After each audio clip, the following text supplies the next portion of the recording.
everyone, welcome to No Movies in Hell. I'm Chris Geiger. Claus Scott, and today we are reviewing Priscilla, the latest Sofia Coppola film. Are there a lot more biopics this year than normal? Wow, I was actually thinking about that before seeing this film. So there was Oppenheimer. Beyond that, I couldn't really think of any other ones that I had seen this year. How about you? Well, Napoleon's coming out. That's yes. So yeah, and it's like Oscar season film as well because it's Ridley Scott. I was actually I was thinking like, oh, how many biopics, but then also how many biopics of women? And it's like very few and far between. And I feel like this is Sophia's first, and also it's just a very different take of someone who you really don't know about. It's kind of like in the shadow of Elvis, obviously. Yeah, very interesting that Priscilla's story was taken, and then then going back to like biopics about women, you don't really see much, and But we did just see Golda. That just came out like a couple of months ago, a month ago, which okay. was weird timing because it came out right before all like violence outbreak in the Middle Mm. East recently. Like I literally saw it, I think the week before Oh wow. the attack. And so I was like, that's huh. And then I was surprised you didn't hear more about it. Like maybe they would have extended the run, but they didn't. Maybe it'll be back. Maybe. I just feel like things have been coming and going lately in the theater, and it's like, wait, I want to see that, and then literally it's like a single week.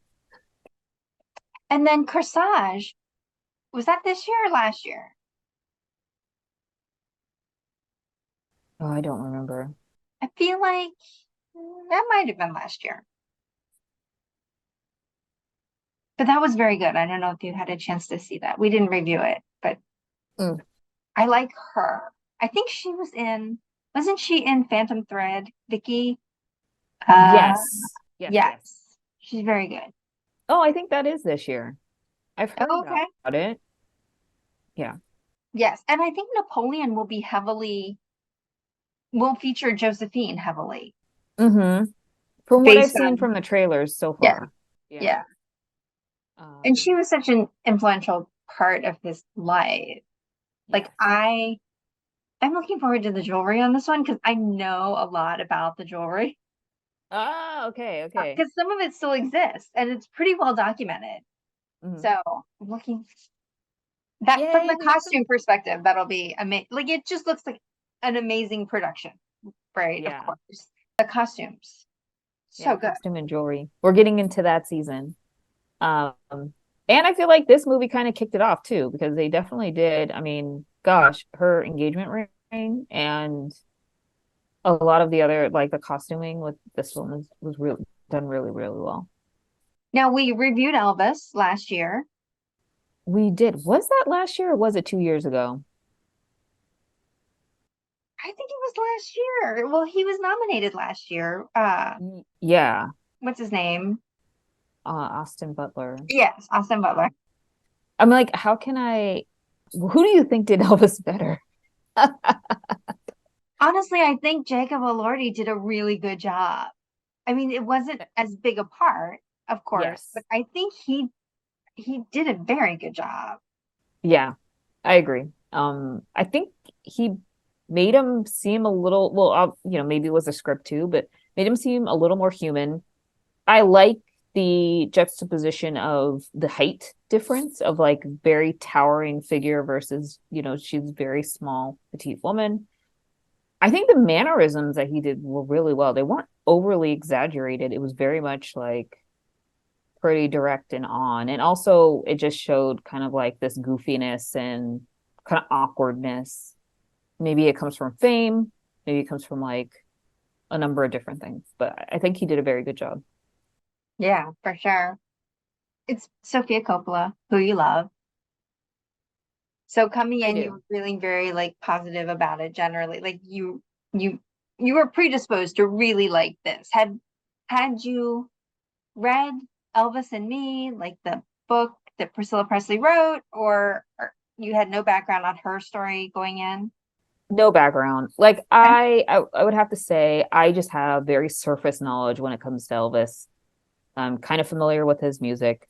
It's not for me, Hmm. which is fine.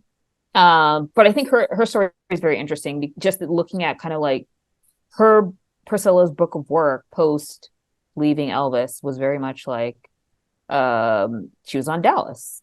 Um, and then also she was in the Naked Gun movies, which this is what I know her from. And then as a kid, and then going, wait, her last name is Presley. Like, was she married to Elvis? And pre-Google, maybe on television they had some type of retrospective, and then knowing about Lisa Marie Presley. So that's kind of my purview of her life, and you know, I I didn't really know much. It was just kind of like, oh well, she has an interesting history or trek in media.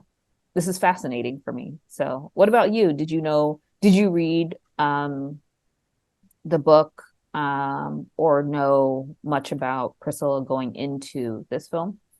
So weirdly, I had read the book because Wow. I know, because my mom had it when I was a teenager.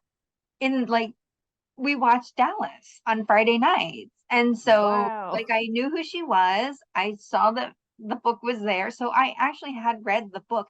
I don't think it follows the book that closely, honestly. Okay. And there are, of course, you're trying in a 2.5 hour movie to portray like someone's whole a book, which is of course much longer.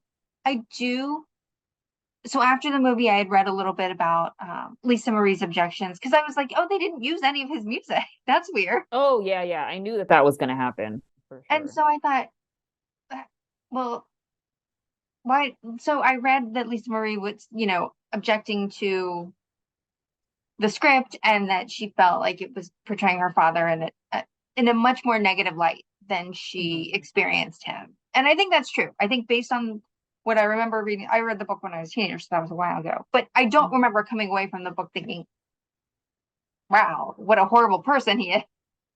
So I feel like that's it. It is maybe tilted a little bit heavy-handed on the negative sides of his personality. Mhm. Not that maybe those weren't there, but just like it was a focus of this movie more than the book overall. That's so interesting because I mean, well, knowing that Priscilla left, w- one would think that there wouldn't be any, there wouldn't be that much positivity.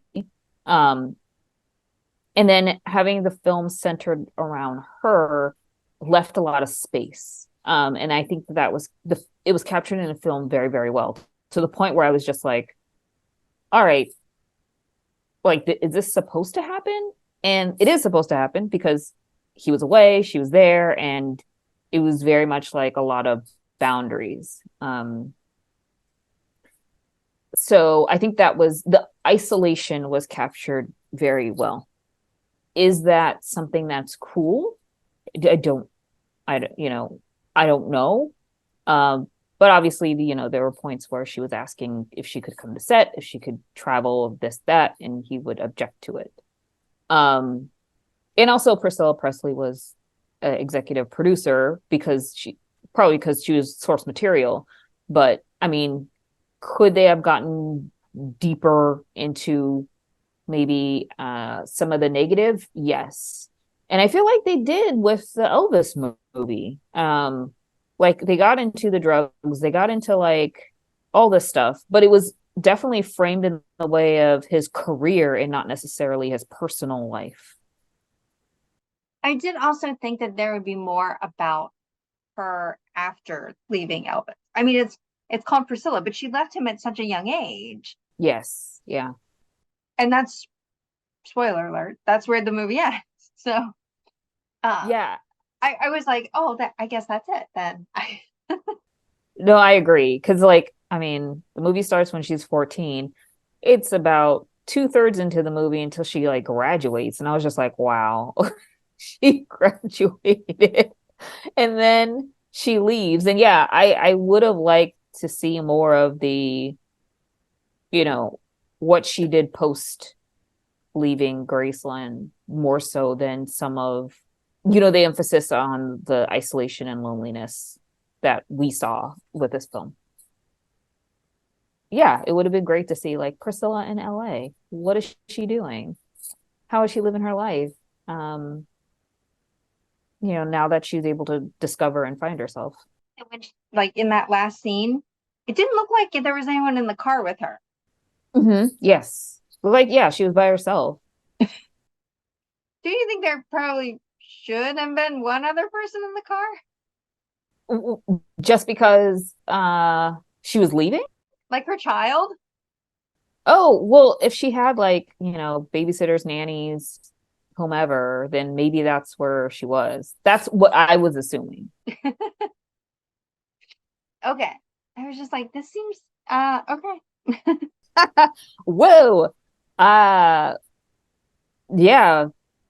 I feel like this is the film that like we have the biggest variance in between scores here.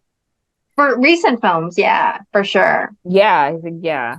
So I But definitely, I really enjoyed the I enjoyed a lot out of this film, but I would have to say it's probably one of my least favorite Sofia Coppola films. Like, hmm, I like this film, but I probably won't watch it again. yeah, I didn't love it, that's for sure. I do think that it presented him in a much more negative light than reality was. I also kind of think that he's sort of a tragic figure. We talked about this a little bit back when Yeah, we with the did Elvis, that he sort of grew up in this way that like he got sort of stunted because fame like took over his life and there were so many people trying to like take advantage of his fame and he didn't really know how to handle it. You can tell that in a lot of the choices that he made over the course of his life. Yeah. So I felt like it was a lot more negative on his side than it should have been or could have been. I did think that it created a mood, right? If you're looking for that experience, if you wanted to see what it was like to live in Elvis's house and to like, I feel like that was portrayed very well. The times, etc. Like her going to school, the costumes, they did a really good job of recreating a lot of the things that you have seen in pop culture, like some of those images of her in her wedding dress, of her with Lisa Marie when she was first born. So I think they did a very good job of recreating those and recreating like clothes that would have been relevant in that time period. I agree. I give I it a don't know. two because I feel like they had a lot to work with. Like they didn't come up with those, right? Like they had a lot to work with from the time. They had pictures to use as samples. So I give it a two just because they had a jumping off point. I mean, I feel like, well, going in, I knew that, the budget wasn't too high with this film. But if you remove the fact that, and I guess you can't, that this was Elvis, and if you just looked at everything on the table with regard to, him having an underage relationship with somebody, like the whole, the backstory, the history, and all this stuff that's playing out, I would have to say objectively that this is not it's not a good look. And you can't sugarcoat anything that's happened. Also, it's a different time too, where it's like, you know, when we fast forward to the 70s, there's a lot of things that are happening, even in pop culture, that's not captured here. Like women are able to finally like be financially on their own, independent, Mhm. where 10, 15 years earlier, not. So it's an isolating film, but it's showing kind of the power of one stepping into their own when they really didn't have a lot of choice. it was being born in Germany or like this international pop star and living in his home, and abiding by his rules, and not having any friends at home or at school because of who you are.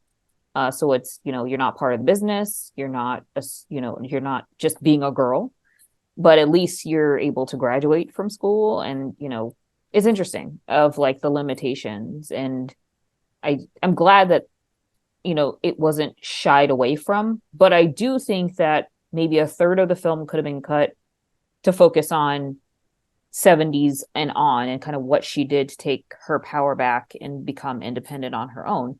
And not, yes, we know that she was under the thumb of Elvis, but it's like, well, where's your trajectory now? Like, I really like the scene of her taking like a self-defense class, and finally having friends, and being in LA made her seemingly happier, and for her to choose how she wanted to look, and what she wanted to do. So Yeah, definitely. Would you recommend this movie to people? this is a tough one. I would have to say I would recommend it as a mood. Um, but if they're, I don't know. I mean, I think it's a mood. It's interesting. You have to be kind of like ready for it. Mm, Um, what about you? Would you recommend this? I don't think so. I think I would tell people to read the book. What was like the most different, like starkly different um thing that you either saw in the book or watched in the film? And I know like it's been a little bit since you've read the book, but like something that really stands out to you with like, wait a minute, that's not how I read it. I don't know that there was any like one thing. I think when in the movie when he like has these violent outbursts, like that's not really portrayed that I can remember in the book at all. And I feel like if it had been portrayed in the book, that would have been very impactful.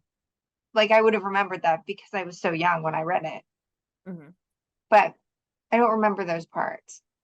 I think probably those parts happened, right? Like you're on drugs, so like you probably have like emotional roller coasters but I think it was probably glossed over or made a little bit nicer in the book. Yeah, I don't know, but I'm curious to see if there's like a bunch of Elvis fans that like dress up in things and like have no context, and then they go and see this movie. Right, right. Well, we'll see. Do you have anything to plug in this episode? So looking forward to the Oscar films. We're getting down to it. Yeah, definitely Napoleon, Poor Little Things. There's also some movies that went straight to Hulu as well that I'm looking forward to watching. I don't How about you? I don't know which ones those are, but now I'm curious. Oh my gosh. There's like Aquafina and Sandra Oh Oh, film. I think it's called Quiz something. oh, quiz show. I It's saw just that. It like popped up on my Netflix today and I was or Hulu, I don't know, one of them. And I was like, what is that? that Uh, is a plan to watch tonight. oh my gosh. Okay. Um, yeah, Anatomy of a Fall, which we're gonna review.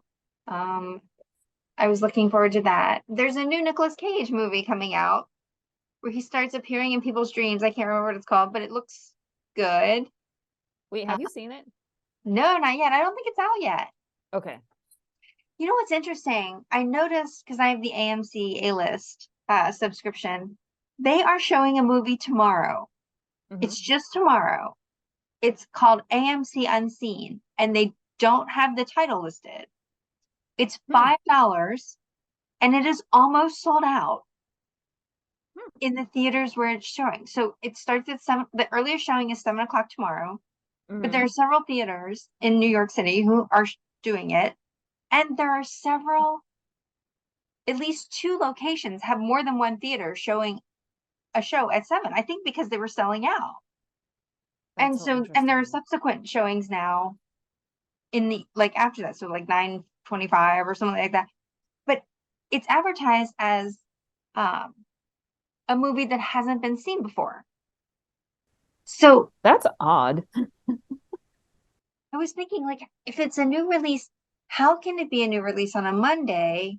Because aren't you messing around with like the opening weekend take? Well, it's only what, a couple theaters, right? Maybe it's a film that's going to come out later, but they're doing a test run. Like you have to sign like an NDA or something like that before you watch it.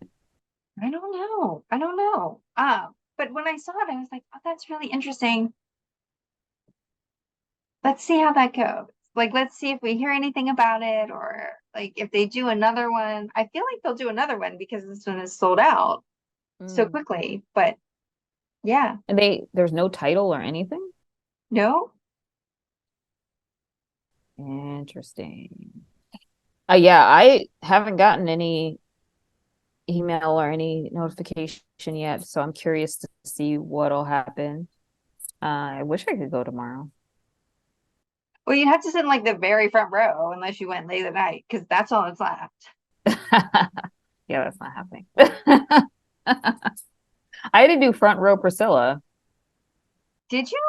hmm At Alamo, which it wasn't too bad because you can they're recliner seats, but Oh AMC front row, never again. no. There were plenty of seats when I went to see Priscilla at AMC. Oh wow. Okay. Yeah. It was completely sold out at Alamo on Friday night at 6:30. All right. Well, good. Hopefully, Sophia gets a good take from this, and maybe her budget for the next one will be a little bit bigger. Yeah, I mean, well, before this, it was like the Apple. She did a film for Apple, that was On the Rocks with Bill Murray and Rashida Jones, and I thought it was very cute. It was really great. So maybe I guess depending on like, maybe she couldn't get that type of distribution or deal because of the subject matter. But I mean, I like that she takes chances on different things. There will obviously, I think this is probably one of the most controversial, I'm not gonna say the most controversial, but one of the most controversial films that she's done. But yeah, hopefully she gets some Marvel money. Well, I think maybe because Elvis had come out already, Yeah. or like had, was already in production probably when she wanted to go forward with this. Like it's like that year that the two Capote movies came out. One was with Oh Phyllis Seymour yeah, Hoffman In and was Cold really Blood well and advertised, and the other one yep. came out like 3 months later, and it was just a whisper. Yeah. And one was like Oscar winning for Philip Seymour Hoffman. Or was it Sandra Bullock? They were like, yeah, I mean, I know that that happens, but I think when you paint a public beloved figure in a negative light, then that's when, a lot of resources get taken away, Mm. unfortunately. It's possible. All right, everyone. Thanks for watching. Don't forget to like and subscribe. We'll see you next time.